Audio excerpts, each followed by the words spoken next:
পূজার আগে সানডে মানেই শপিং। তো সেরকমই এক রবিবার দেখে বেরিয়ে পড়লাম দুজনে শপিং করতে। বাইপাস ধরে গাড়ি ছুটে চলেছে আর আমরা এগিয়ে চলেছি রাস্তার দুপাশে হঠাৎই গজিয়ে ওঠা দোকানপাট দেখতে দেখতে।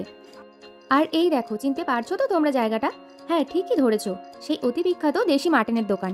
এখন যদিও মাংসের দাম 400 থেকে 450 গিয়ে দাঁড়িয়েছে, কিন্তু মানুষের কাছে 2 সপ্তাহের মধ্যেই দোকানটি যতটা দরকার তার থেকে বেশি পরিচিতি বাড়িয়ে নিয়েছে। আর এদিকে দেখো, আসমা ধাবা বন্ধ হয়ে গিয়েছে। এই জন্য বলে নদীর একুল ভাঙে অকুল গড়ে। স্টাইল বাজারে ভীষণ ভিড়, তাই না দেখে রবীন্দ্রভবনে পেরিয়ে চলে এলাম পেট পুজো সারতে বারুইপুর পৌরসভা দ্বারা পরিচালিত বিজলি গিলে। আর এটা পেট্রোল পাম্পের বিপরীতেই। এখানে উপরে বড় হলঘর আছে যা বিভিন্ন রকম অনুষ্ঠানে ভাড়া দেওয়া হয়, ও এখানে পৌরসভার মিটিংও হয়। সো আর টাইম ওয়েস্ট না করে চলে আসলাম সোজা ভিতরে। একদিকে খাওয়ার ব্যবস্থা আর অন্যদিকে কিচেন আর আরেক সাইডে ওয়াশরুমের ব্যবস্থাও করা আছে। এখানকার মেনু বুকটা উল্টে 100 রকমের খাবার মেনু দেখে পাজেলড হয়ে শেষমেশ বিরিয়ানি অর্ডার করে দিলাম। আর অর্ডারের কিছু পরেই চলে এলো আমাদের মাটন বিরিয়ানি।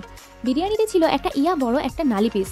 আর বলে দিই, এখানকার বিরিয়ানিতে কিন্তু এগ থাকে না, বয়েলড এগ কিন্তু ডিফারেন্ট অর্ডার করতে হয়। বারুইপুরে যে কটা দোকানে আমি বিরিয়ানি খেয়েছি এ পর্যন্ত, এটা সব থেকে বেস্ট লেগেছে।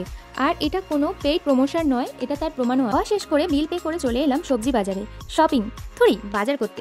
শপিং মলে বসার জায়গা না পেলেও হাজার ধাক্কা খেলেও এখানে কিন্তু সেরকম ভিড় নেই।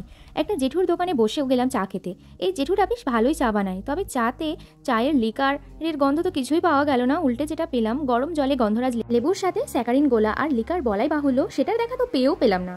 ফেরার পথে ভাবলাম বাজার কলকাতাতে একবার ঢু দিয়ে দেখবো নতুন কালেকশন কিছু এসেছে কিনা, কিন্তু বাইরেই যা ভিড়, ষষ্ঠীর ভিড়কে টেক্কা দেয়। তাই সোজা বাড়ি ফেরাটাই শোভনীয় ঠেকলো।